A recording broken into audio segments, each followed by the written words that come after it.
Yeah. You can't even get your camera working. She's like a 5-year-old that can make people float. Maybe that's why you're getting a bit uppity about it. I mean, I could lift a car, probably. Not bothered, mate. Yeah. Goodbye. Hugh. Not Hugh Jackman. Yeah, Hugh Jackman. I once called him a Hugh Jackman off Wish. I could see it. Yeah, he's Shrek. Shrek and Donkey. I can't help but notice you gave yourself Hugh Jackman, and then I gave didn't your bandmate Donkey. She's called me Hugh Jackman off Wish. I didn't give myself it. I like how you specified you didn't mean the actor behind Donkey. You just Donkey. Donkey. Just a donkey. Just any donkey. The fundamentals are baffling me, but I don't even think that's a can of worms I want to open. Yeah, I'm just using Ward 16 as a stepping stone to become Psychoberry and the Psychoberries. Yeah. Hello, and welcome to episode 64 of the UNCNTRD podcast. I'm your host, Riley, and this is my other co-host, Tom. And like many episodes, we have a guest. Hello. Hello. Let's hear applause. So, Tom, Yes, who's sir. on today? We are joined by the lineup from Ward 16. How are you doing this evening? Great, Yeah, thank we're you. good, thank you. Also all good. Amazing. I just Well, apologize. Oh, Yeah, you got roughly what I was trying to say it's there. really nice to have you on. We're having really bad Yeah. breaking up. Yeah, the signal's breaking up a little bit. It might be my Wi-Fi. Let me try to put Wi-Fi on. No, expect that from me. Yeah, no, that'd be Tom. Very much. You'll be Yeah, what I was trying to say before Tom inadvertently cut me off is that he runs a bit of a delay, so he doesn't intentionally cut you off at any points. But we'll just delve right into a question to get your teeth sunk into. So, what's really the origin of the band? How did you all come to be? I started it. I had an idea for a concept. Well, I'd previously been in another band and they kicked me out for being rubbish. I wasn't rubbish. They were just delusional. But I didn't really have the confidence to come back and just be me on the stage. I think that's what drove me to create a character, because I needed something to hide behind, and I'd really gotten into Alice Cooper and all his character and his stage show, and I'd been reading about Slash and how he wears the hat and he always covered his face with his hair when he was on stage and stuff. And when I came back, I just wanted to be somebody else. I didn't want to be Kerry on stage. I created this Psychoberry character, and I'd come up with an idea for some concept albums that I wanted to create. So I just went out to find some musicians. I think it was on Join My Band online, and found some people who were interested, and then we got started, and we just built this whole world basically. Awesome. Yeah, because it's a cool gimmick. The whole separate identity thing. Yeah, it helps a lot, really. I think once you get on stage, or at least a couple of hours before, because we have to get there quite early, get the costumes on, you become someone different, and you can leave reality behind you. And I think it's easier to perform the songs that we do and do what we do by doing that. Yeah, I think sometimes we're a bit jealous of some of these bands that turn up like 5 minutes before the set and you're just t-shirt and jeans, just play and get off. But I don't know. I think it's a little bit too easy. Yeah, no, I understand that, and it's always good to have something to make you stand out. Even if the music itself should stand out in like a world with so much music coming like, at all times, being so accessible, having that extra thing to really make you pop is always important. Yeah, I think it's I think it's just for me. Every time I watch a stage show, it's always better for the audience. Well, I find as an audience member, if it's kind of more four-dimensional, you want to appeal to. You don't want to just listen to stuff. If there's something you can watch at the same time and all that kind of stuff going on, and even when you like play with like senses of smell at the same time, when you've got like fumes blasting out and stuff and all the smoke, and that's the whole experience when you go to a gig. For me, I've just never been keen on going watching someone just stand there and just play the guitar. I want to see a show when I go to watch a band. No, but I'd definitely make him right. It's definitely like a big part of a show to have a theatric that goes with it, especially like in modern concerts. I feel the art to an extent has definitely been lost. Yeah, well, we came up with I think it's evolved. It's evolved quite a lot. At the beginning, it was just little bits and pieces and cutting people up and things like that, and then it slowly became more of a complete world. So it was all, you know, at the beginning it was one bit or another, and then we started really thinking of how do we put on a proper theatre show, how do we incorporate it all, and then we started getting actors involved. So if the musicians could continue and concentrate on actually playing the music, but also the actors could then interact with the crowd and Psychoberry and things like that, and the storyline could be played out more authentically, and not as half-assed. So we've really put a lot of effort in when we're writing the album and writing the music. In the back of our mind, we're actually writing and designing what the actual stage show is going to be as well. So it's not just an afterthought, or it's just not just a gimmick in terms of the blood and all that kind of stuff. It's actually when you're thinking about the show, it's thinking about, okay, if you went to a theatre, what would you expect to see? So you expect to see scenery, actors, furniture and stuff like that you can actually physically interact with. So it isn't just thinking about a story; it's actually you're seeing the story be played out fully in front of you. And it's a bit of a challenge when we've got almost 2 hours of music up to now, which is the first two albums of a trilogy, and most of the sets we do are about 30 to 45 minutes. Most gigs, most festivals and stuff. So we still try to incorporate a story in the same chronology and flow, but we've got to find ways to actually abridge it, so it almost becomes like a trailer to a film, and almost like highlights. So we try. It's trying to find new ways to actually still make it understandable and understand the story when you're having to play, to shorter times, and that's ideal. Yeah, it's difficult, isn't it? Yeah, and the time it takes to obviously when we're playing our own headline gigs and stuff like that, you've got all the time in the world, and you can dictate, or to a certain extent, how long you've got, to set up and how long you've got from a set point of view, so you can play the album in full. But when we're playing festivals, we tend to get like a 15 to 20-minute gap between bands, and when you're still bringing the same kind of stage show to people and setting up in 15 minutes, as well as having the music and all the instruments set up and sound checked, it becomes quite a challenge. But it's our kind of commitment to try to make sure that we don't compromise on what we do, no matter what kind of stage size we play or what length of time we've got. So it's certainly a challenge, but it's one that people seem to like and take to the heart a little bit. So, just as a very small extension of that, I assume you continue to just try and gradually make this bigger and bigger. And like, what's the ceiling, do you think? Like, what's the end goal? Is there a ceiling?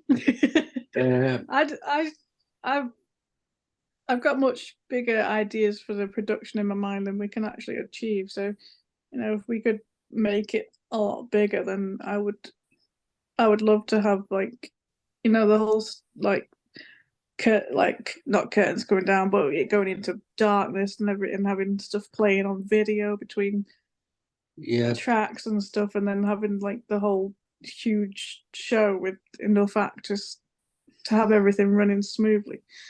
That's the ideal, but it's a lot of money involved, and I think the ceiling really is. There's a couple of things. It's one part of it is the money and being able to put it on, and I think the logistics of it as well. I don't know. I don't know really.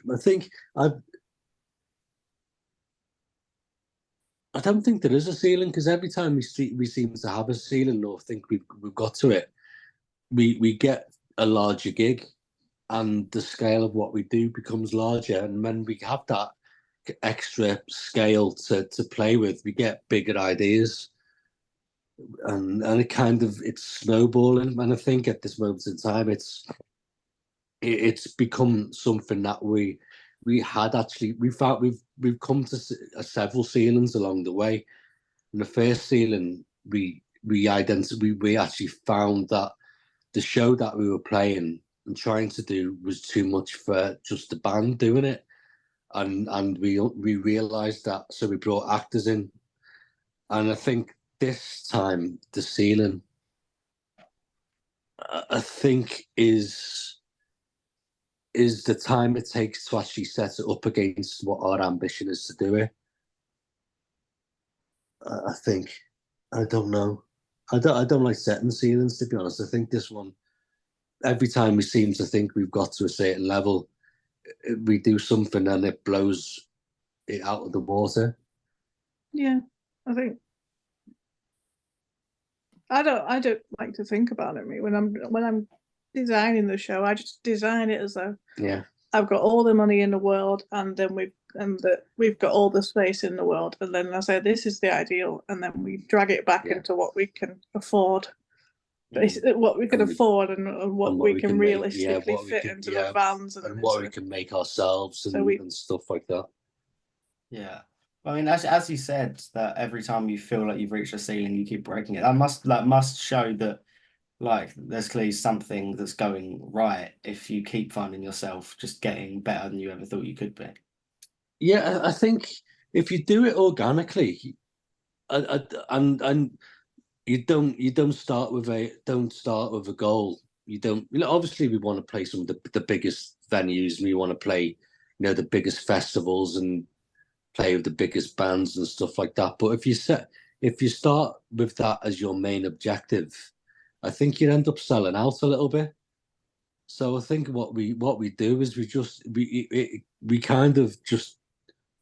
I don't think we have enough time, because we're not just, we don't do this full time. This is, we're not full time musicians. We all work, and we all have families and stuff like that. So we don't have time to really think about it, and we also don't have the pressures of it being our full-time job to sometimes have to almost sell out to keep the bills rolling. I think the next state, I think that the ceiling that I can see potentially coming, and it's one of those double-edged swords, is if you get to a point where you need to work beyond what your family life and your work life allow you to do, and threaten. You get to a stage where you're being asked to tour Europe and being asked to tour the US or whatever, and almost become professional, but without the financial backing to be able to do it. And I think that's the thing that we're looking. That's where we're heading. That's where we're heading, and that's the scary thing about it, isn't it? Because we've got so many responsibilities. Like years ago it would be fine, but now we've got the mortgage, we've got the kids and stuff, so we can't just pack in our jobs. Yeah, not an option. you've got to be able to survive and pay what you need to. Yeah. But again, that doesn't stop us doing what we're not compromising the album It's that not we're like doing now neither of because us we're have worried just got. about. We've doing got that. careers as well. We've not just got, I've not got the kind of job I could just step out of and then walk into another one. I've spent years building my career, and David's the same. If we were to chuck our jobs, then we couldn't come back in at the same level that we're at. So it's all a bit scary. Well, good. Yeah. I mean, I can only imagine. But Tom, I'll give the floor.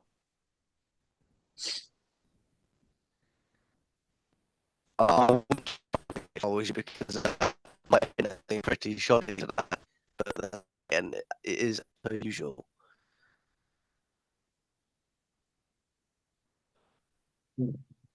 But it is coming from, I'm going to ask a question. I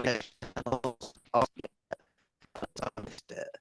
How did you come up with the name Ward 16? Did you say how did we come up with a name? Yeah. It was all based on there was a mental hospital near us that got shut down quite a few years ago, called Whittingham Asylum, or Whittingham Hospital even, and it's mostly unrelated to it, but there was a ward. Well, there was Ward 16 where there was some horrific abuse allegations that took place there. Was it in the 50s or 60s? Years ago. So it was kind of very loosely based on that, because the concept is obviously all about psychoberry, and she spends some time in an asylum where she's abused in kind of similar circumstances. So that's where we took the name from.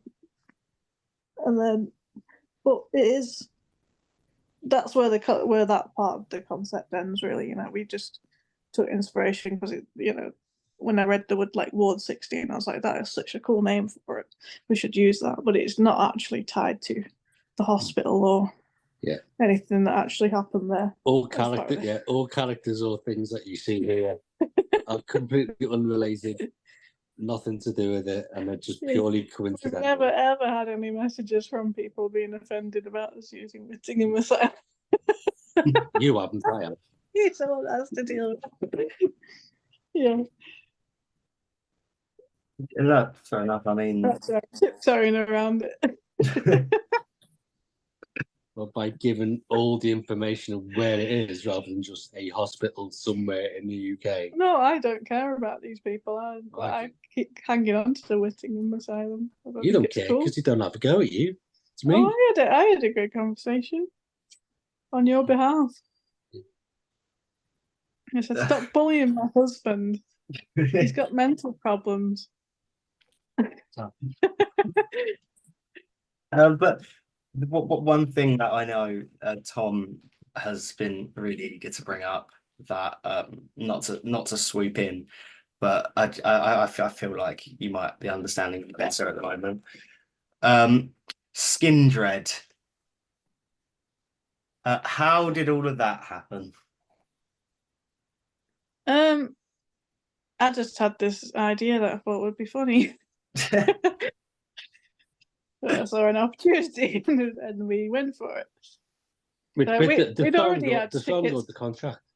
Yeah, well, I'll tell the contract story first, I think. I already had tickets to go to the album signing in Liverpool, and like just before we went, I decided, wouldn't it be so cool if we like wrote up a contract that said, like, we're going to take Ward 16 on tour with us on these 3 remaining dates that we knew that they didn't at the time.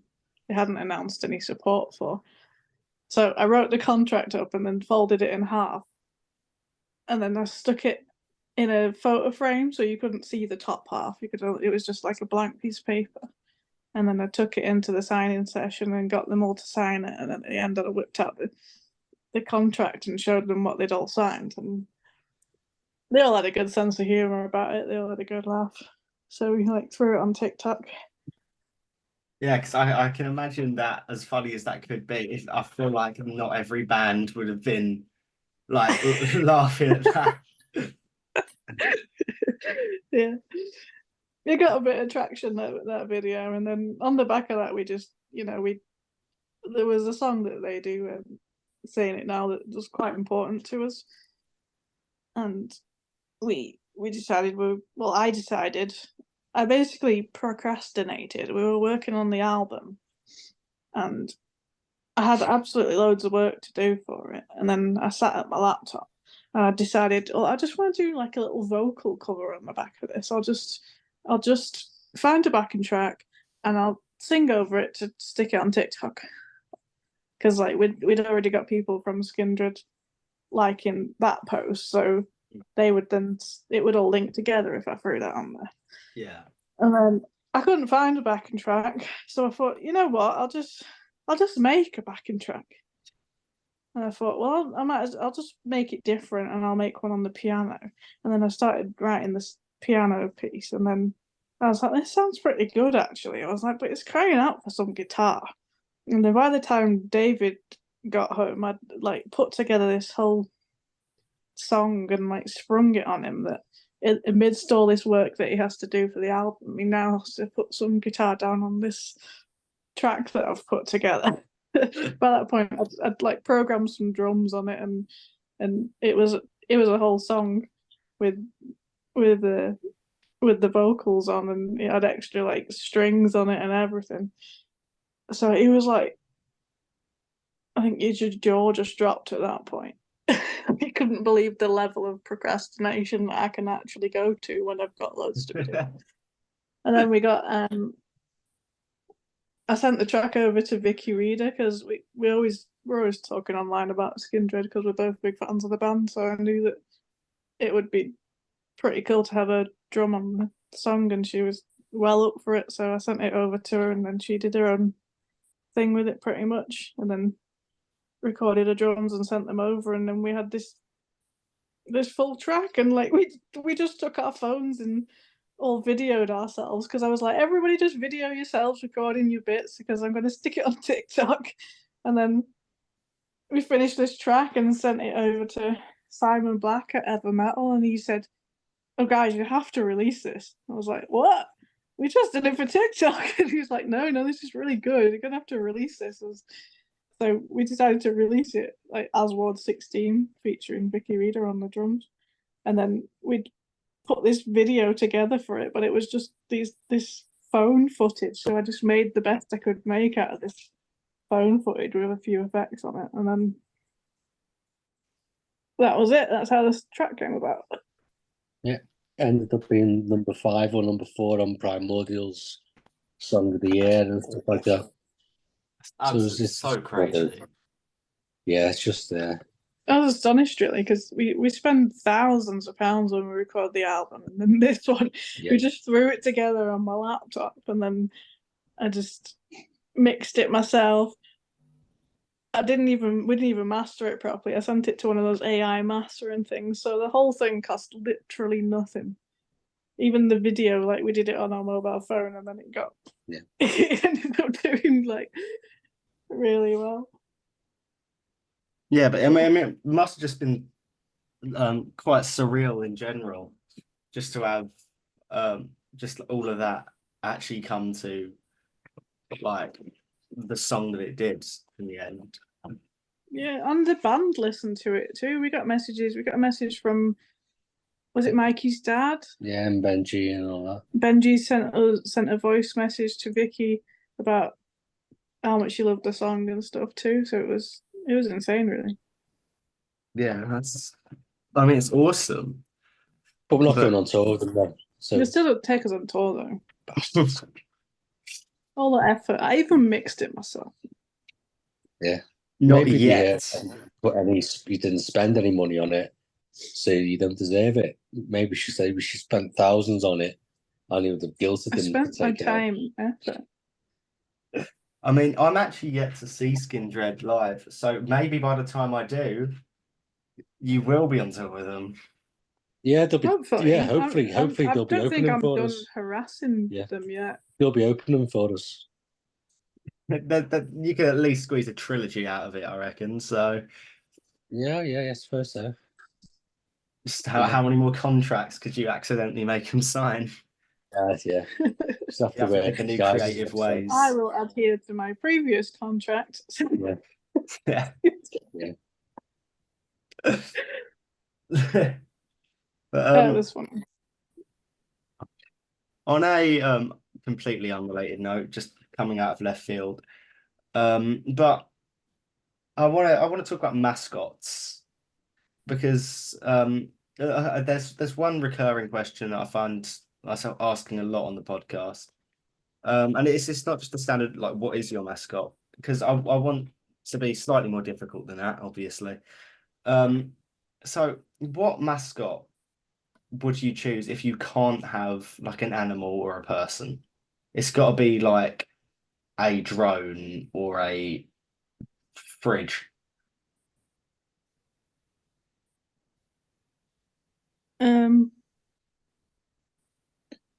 Mascot would it be like on stage and stuff like that, or like Eddie? Yeah, I always imagine it like the old varsity teams with their big mascots with the inflatable heads that come on stage with you.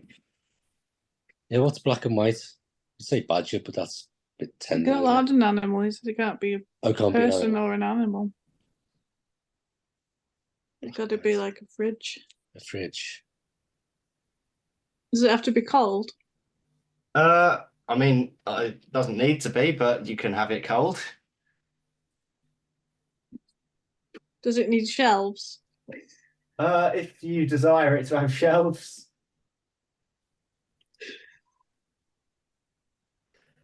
You're just looking around at furniture, aren't you? I'm imagining that the house is like a padded cell as I look around at it. I've converted it.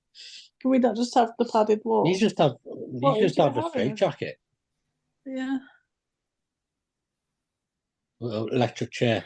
Yeah, there we go. Electric chair.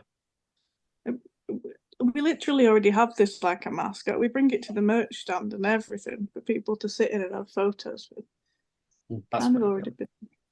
It doesn't cool things very well though, and it doesn't really. It has one shelf for your bum. So it's like half fridge. Yeah.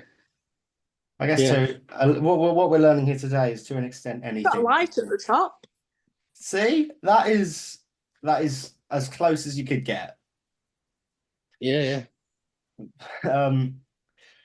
But Tom, despite the technical issues, I'd like to give you one more question. The first half. Go for it.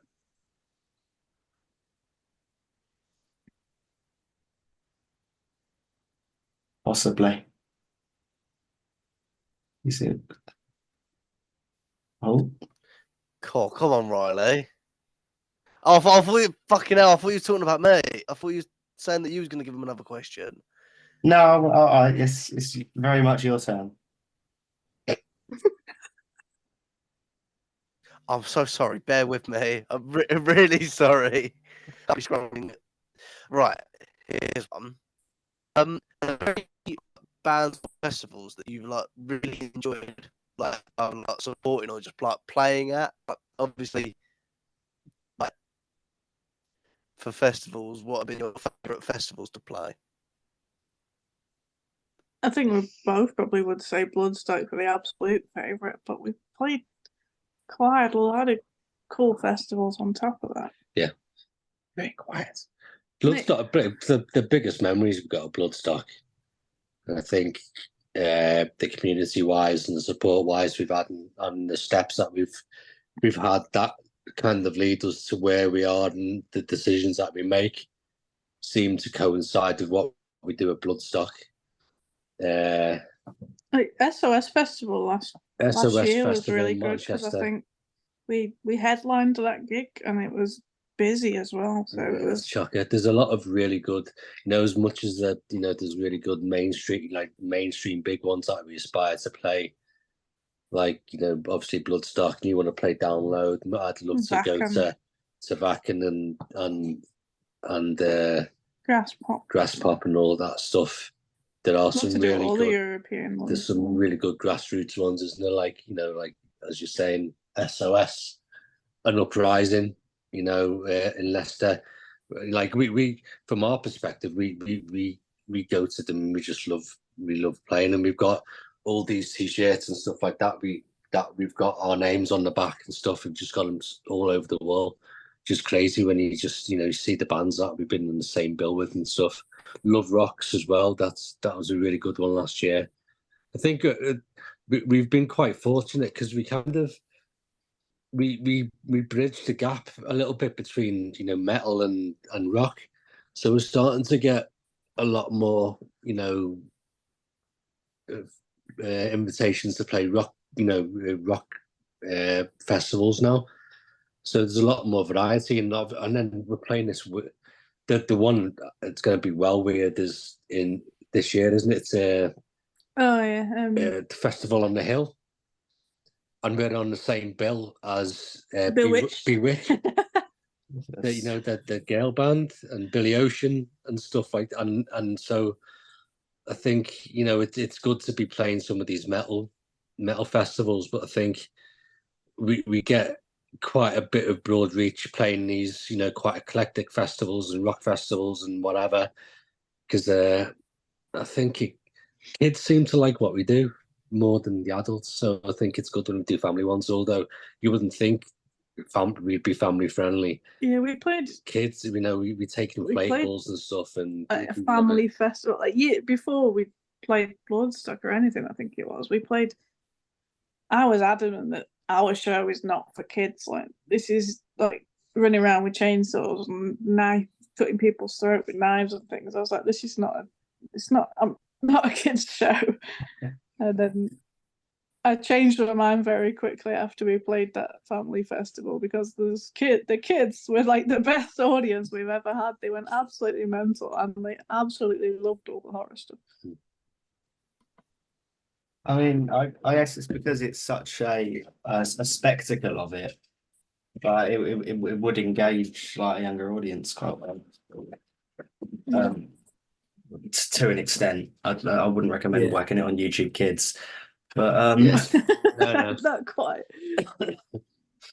But this does bring us to the end of the first half, so we'll see you after the break. Cool. See you then. Au revoir. And welcome to part two.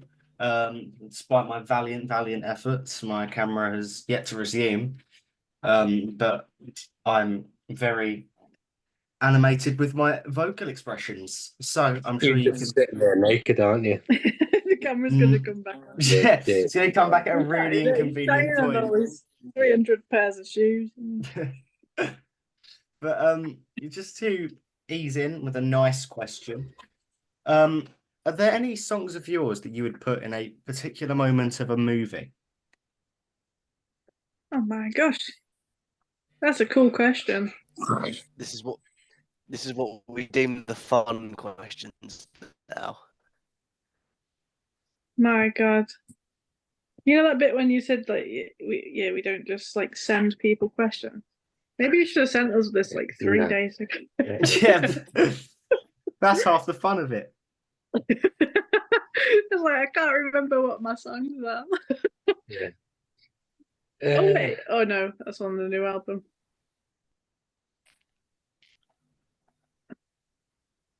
Is there any? I'm sure there's a film called Catch Me If You Can, and we've got a song called Catch Me If You Can. Yeah, the magician one, that is. Yeah. Yes, perfect. Yeah.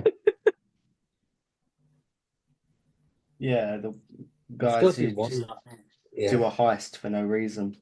It's only Ward 16 would go in any film about silence.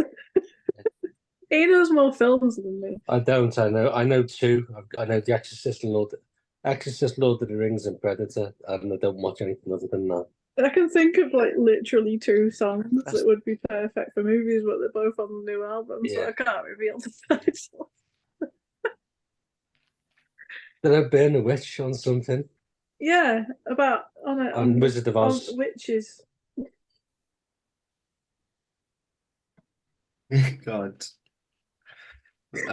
So you've got some great ideas. You just can't disclose We them. literally we've got we've got an amalgamation of 6 kids, so we don't actually get to watch anything that's not Peppa Pig.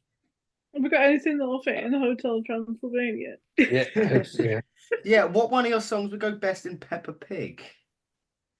You really got to search deep. Are we allowed to cheat and look? Yeah, at look at your song titles.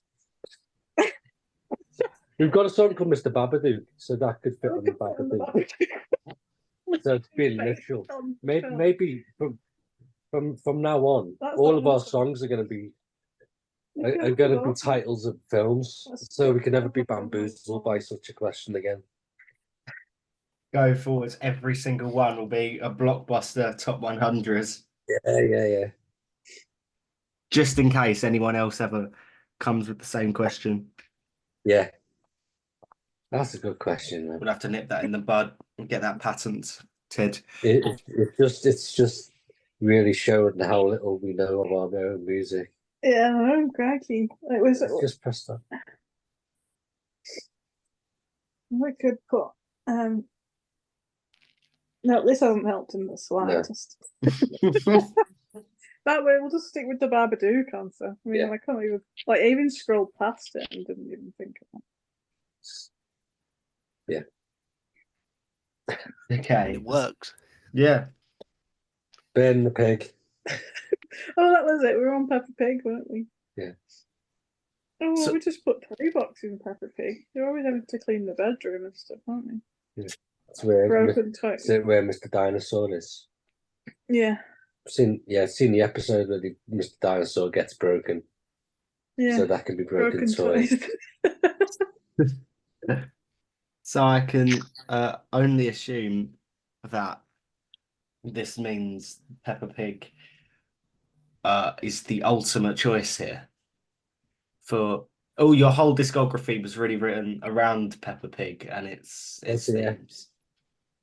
There are some songs on this new album where I didn't realize at the time, but listening back to it, I've definitely ripped off a song from CBeebies. They had some bangers. It is when you watch it, when you've got it's like subliminal because it's always on in the background whilst I'm doing, I just leave it up to kids and I'm busy doing stuff, so it's like embedded in there. And I was like watching it properly one day and this song came on and I was like, that's our song. Why are they thinking our song? It just gets so engraved. Mr. Tumble. Yeah. Yeah, you see, Mr. Tumble, now he made hits. They don't do it like Mr. Tumble anymore.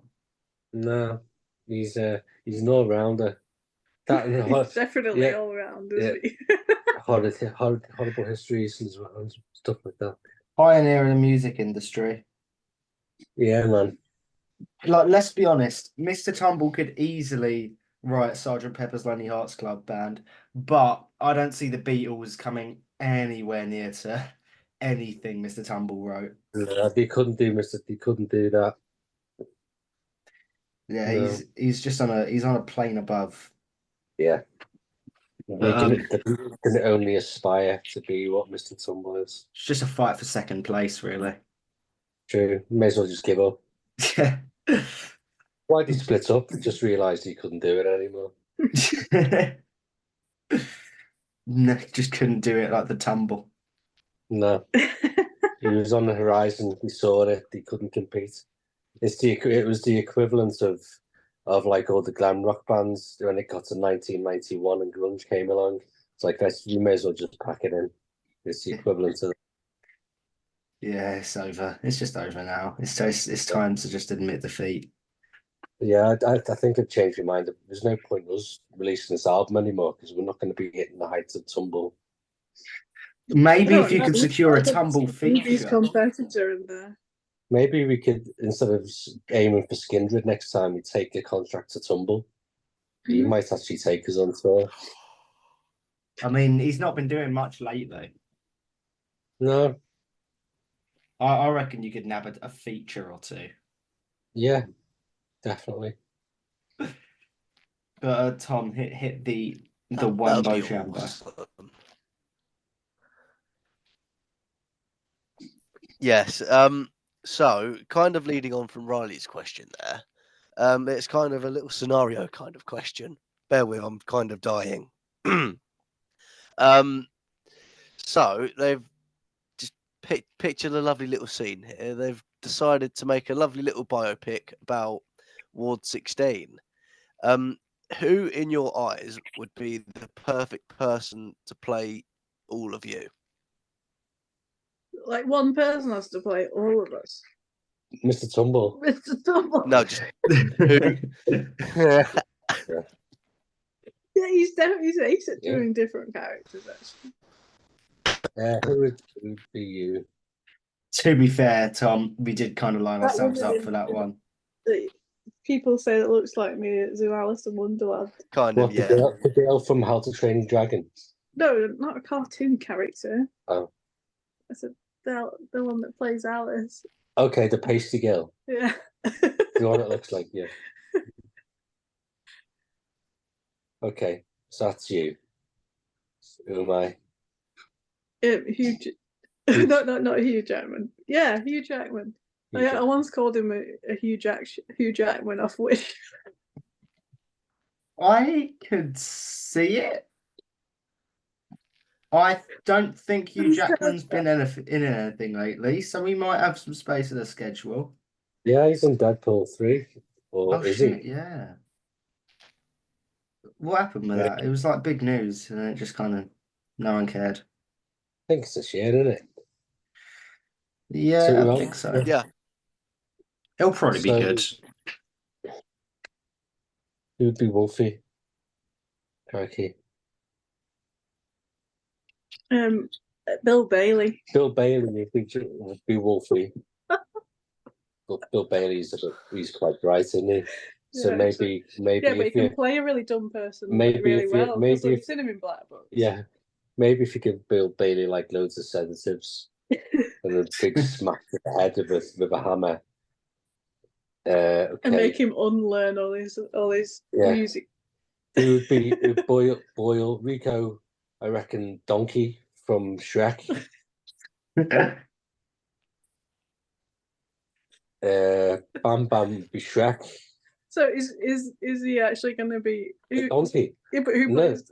No, not Eddie Murphy. Anyway. No, he's actually going to be the donkey. Just the donkey. Eddie Murphy playing Rico. That'd be nice. No, yeah, but that would be social appropriation, cultural appropriation. And who else was left? Gail. Well, she'd be Hyacinth Bucket. Bouquet. Hyacinth Bouquet. There you go. That's the super group. You done Bam Bam? Yeah, he's Shrek. Is Shrek too useful? Shrek and Donkey. Well, it's varied. It is. It's definitely. I can't help but notice you gave yourself Hugh Jackman, and then gave your bandmates Donkey. She's called me Hugh Jackman off Wish. I didn't give myself it. I'd give myself Viggo Mortensen. I like how you specified you didn't mean the actor behind Donkey. You just Donkey. Donkey. Just a donkey. Just any donkey will do. Black will be. The fundamentals are baffling me, but I don't even think that's a can of worms I want to open. They're not here to defend themselves. I can say what I want.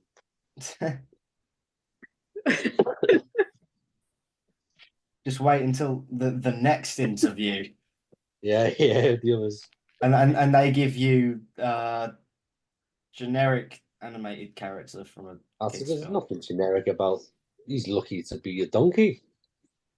That's true. Oh wait, Rico's the shortest member of the band. Maybe you should be like Danny. Is it Danny DeVito? Danny DeVito. Oh. Yeah. So out of pocket. Yeah. Poor guy. Yeah. Well, everyone loves Danny DeVito, so maybe no, but Danny DeVito from Matilda. He was in Matilda. Yeah. Jeez, I have not watched He was. Matilda. He was the dad. Boss, Yeah. I have not watched Matilda in like 10 years. That is like most of my life. Yeah, man, you need It's the second time it's come into conversation today, Matilda, for us. What other Matilda-related dramas happened throughout your day? I thought it was something really interesting, and I've just been thinking about it. I was like, oh, it's a really interesting fact, that. And then I remembered, no, it's just a guy that makes cakes in Leeds, and he makes this giant chocolate cake, and he calls it the, what's that cake called? The one that eats the chocolate cake. What's his name? Bruce. It's Bruce. Bruce. Yeah. He calls it the Bruce cake. God, he hasn't watched Matilda. He hasn't watched Matilda in 10 years, yet he still remembers the one child's name. Yeah. He was a memorable character. Yeah, me think you doth protest too much, you liar. He's properly watching it every night. Yeah, He watched 2 hours ago. That's why his picture's not up now. He's sitting there watching Matilda. Yeah, you should see He's me watching it. In his Peppa Pig onesie. Yeah, hey, Putting all his shoes on his 20 feet. I don't know how you can see my camera, but yeah, we're spy. We've got spies everywhere. But I mean, no, the only I was actually thinking about Matilda the other day, weirdly enough, because I hate the film. Because what? Right, this is a rogue. It's a rogue shout. Where did that come from? I don't like the film at all. The old one. Either. Riley, there's worse films out there. No, there are worse films, but I have good reasoning to hate it. I just hate the way that in the film it's just kind of like, oh yeah, this is a girl. Oh, she's also just got telekinesis, and it's just played off like such a normal thing. Like, yeah, she has telekinetic abilities, but no, this is just a child with powers, and it gets like glossed over because her mum's a bit mean. Like, I don't get it. It's stupid. So I'm really passionate about this. I think you're just wrong. He gets passionate something. Does he? Don't get me wrong, the rest of the film's great, but they could have like. Her mum just doesn't notice because her mum's very selfish.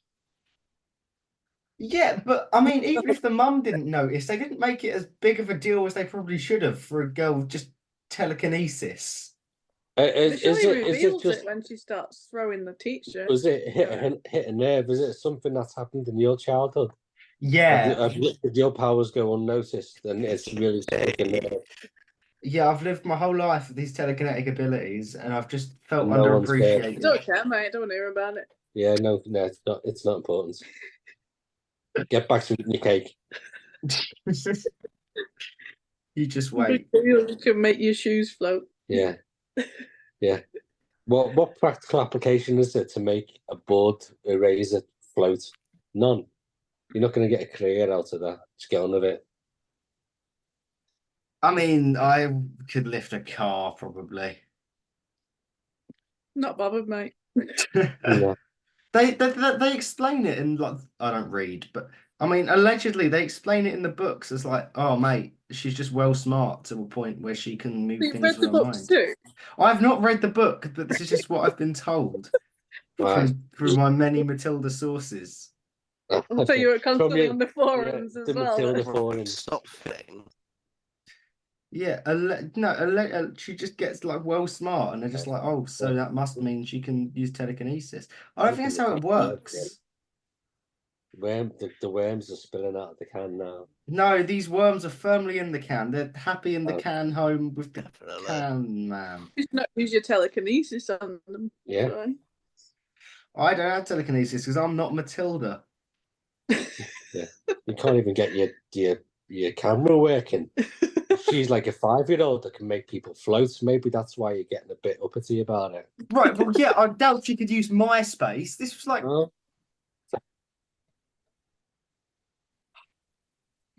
next He's question. trying though, isn't he? Are you trying to use the force to get your camera working? I'm trying and it's not working. You haven't got enough metachlorians in your blood. I've never seen him so riled up. Next question. For a question, especially Matilda. Next question. Yeah, come on, Matilda. So, even Matilda gets hungry. And when Matilda is hungry, she might choose to make a sandwich. What is your favourite sandwich?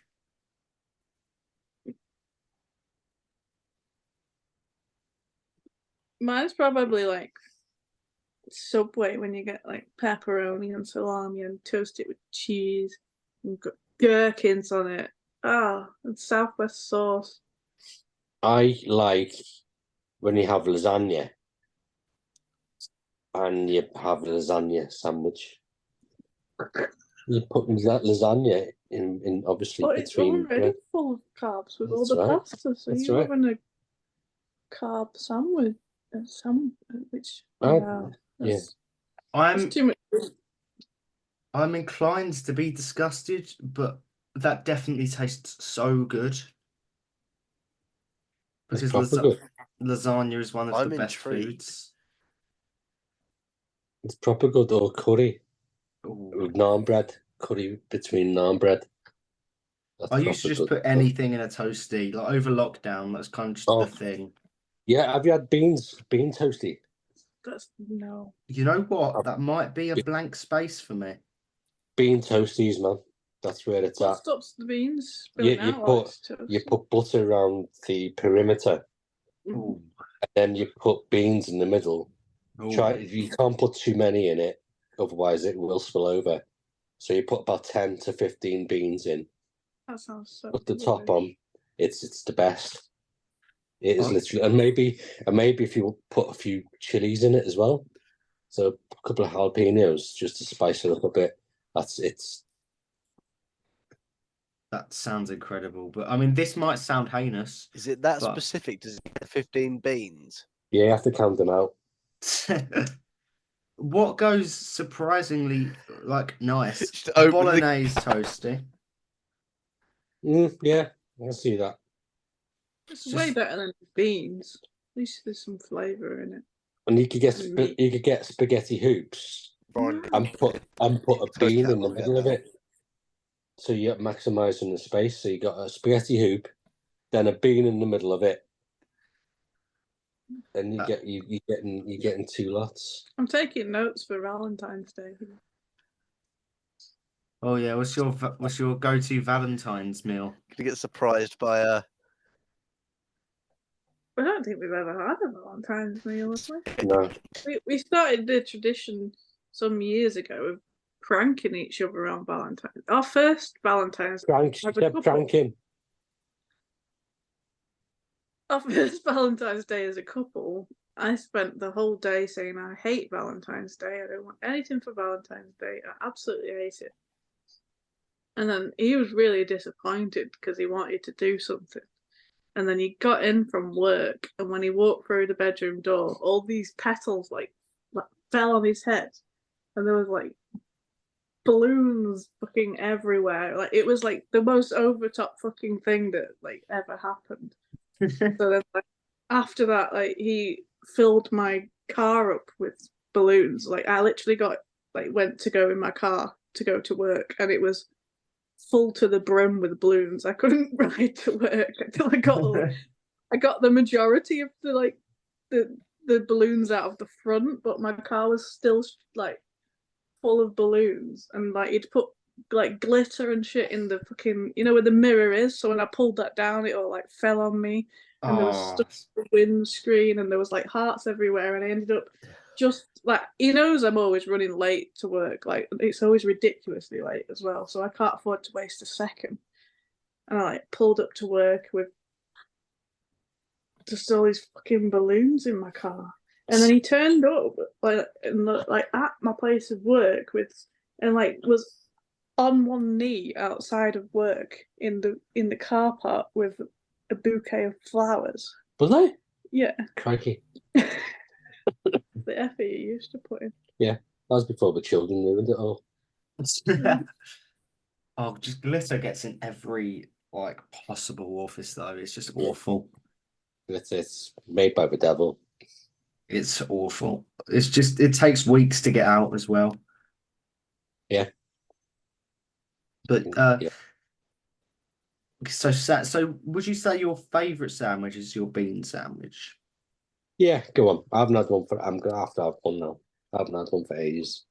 That's the kind of stuff we would eat every day. Well, he eats like a child. Like, he's a lot happier if I hand him a plate of chicken nuggets and chips than if I like spend hours making a stew or something.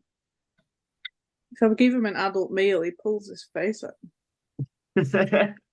You know, I thought meals are just Sunday lunch. It's like, oh, It's not. I make literally all sorts of stuff. you made them all less beige. It might be better. I literally can't put any veg in anything because he won't eat vegetables. Oh, but some vegetables are great. You can make with this. Vegetables.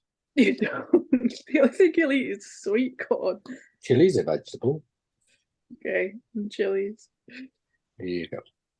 So, chilies and sweet corn, are There they you go. usually one, or do you have to keep them separate? No, I just mix them together. That is somewhere between heinous and amazing, I think. That's exactly what I did last night. Actually, we ordered pizzas from Domino's, and he got his with sweet corn and chilies on it. As you do, of course. Sweet corn on the pizza is just wrong. That's right. Sweet corn on the pizza is not the worst thing I've ever heard of. But also, I'm an olive guy through and through. Nah, too salty for me. I do quite like olives nowadays. I didn't used to, but like a pizza or a Subway sandwich, it's good. Yeah, they're just good. I've not plucked up the courage to eat like a whole olive yet, though. I've still got like childhood issues regarding olives because when I was younger, my dad told me it was a grape and I ate it and it was disgusting. And I've like never been able to even look at olives ever since. Maybe your dad, that's the issue, not the olive.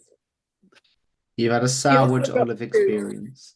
He also gave me like a full teaspoon of that Dave's Total Insanity chili sauce when I was dead low. It's a bit mean, but funny.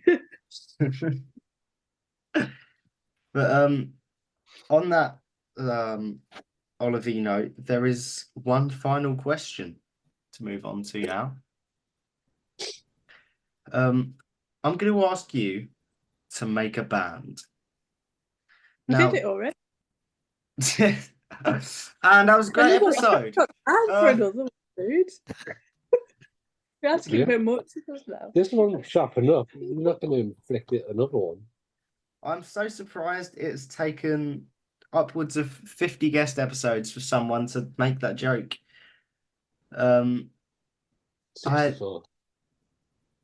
Yeah, there's a few solo episodes. We stopped doing them and we realised we're not funny enough by ourselves. So I'm going to ask you to make a band. Yeah. Now, the rules of this, you can have as many or as few people in this band as you'd like, as long as you've got the core fundamentals of a singer, a bassist, a drummer, and a guitarist.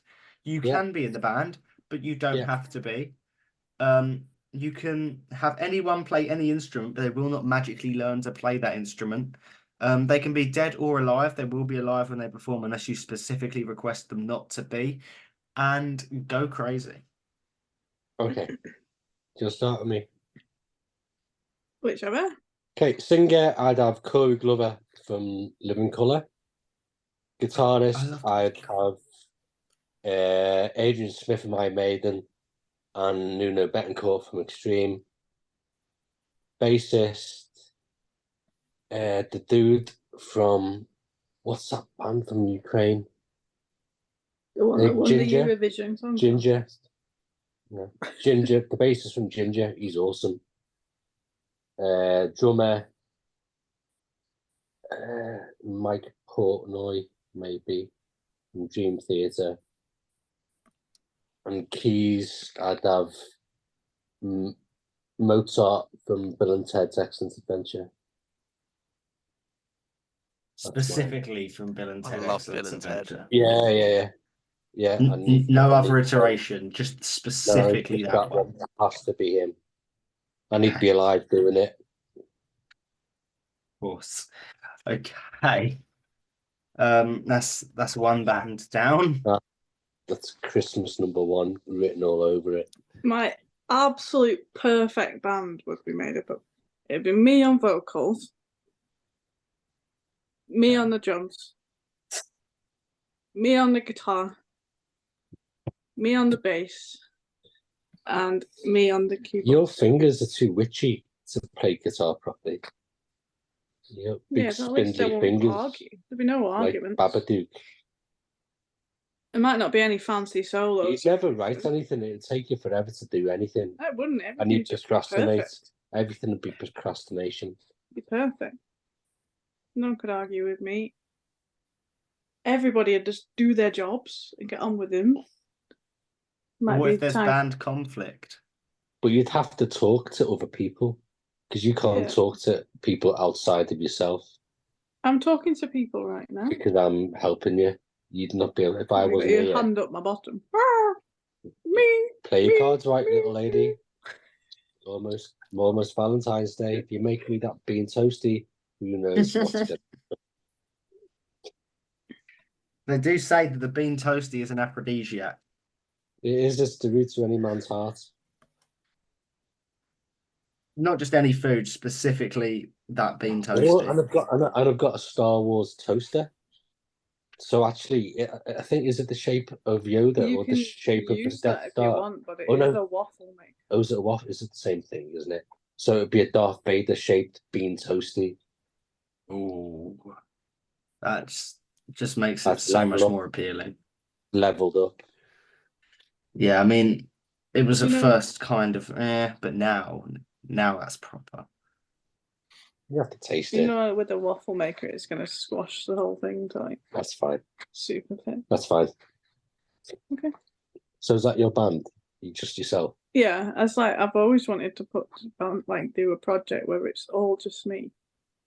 But it's always in an ideal world, you. Even this our band is all just you. I want to actually play everything. We just are all there to prop I want up your massive to actually ego. be able to just separate, clone myself, so that each one could actually focus on the individual instruments to become really good at them, and then we could all play as a band as well. Okay. And I would never have to rely on a single other person. Okay. You can play guitar if you want. No. 5. One of you is enough for me. 5.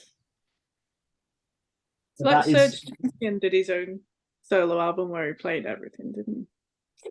That was really good. At the same time? No, like a one-man band. Yeah, just like symbols on his knees and stuff. Yeah. So is that your official band?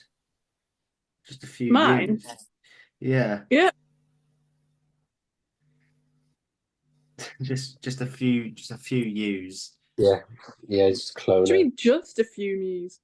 Can we repeat that without the just? Oh, sorry. A few U's. Yeah, it's a good name as well, actually. A few U's. A few me's. It's quite a good band name, actually. Okay. Well, if that is the magnum opus of bands ever, then this concludes the episode. So this is the time where if there's anything you'd like to promote or any questions that you would have for us, go crazy. Okay. You can see us on tour. We're touring the UK at the end of next month with Tragedy. So we're playing, I think, 11 days in a row, which may just kill us. New album out at the end of the year, hopefully. It's all good, isn't it? Yeah.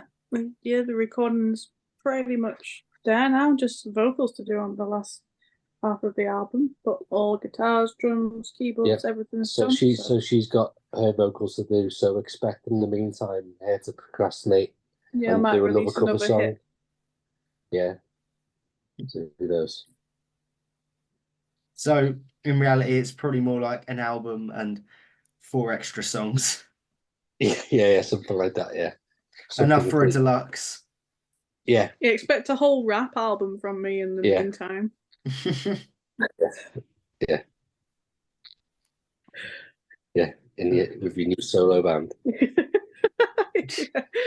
You've put this solo band in my head now, so I'm just gonna go away now and get on with it. Ward 16 split up after, and you just go off on your own. Yeah, I'm just using Ward 16 as a stepping stone to become Psychoberry and the Psychoberries. Yeah. Is this the band everyone's been clamoring for? Yeah, Psychoberry Square. This one. Oh God. Well, with all that promoted, this does bring us to the end of this episode of the Uncensored podcast. Thank you very much for coming. I had a good evening. Yeah, thanks so much for having us. Thanks for rescheduling as well. You know, really appreciate your time, stuff like that. It's really okay. I'm just glad we managed to get you guys on. But cool. Yeah, thank you very much for listening. Please go follow both us and these lovely people on the Instagrams and the YouTubes. It's all linked below in the description. Go listen to some music, and go buy some some festival tickets, please, because they're wicked, and we're broke. And I'd like to sell them. So if you could do that, I'll wear a suit, possibly even a pink one. So thank you very much for coming, and we'll see you in the next episode.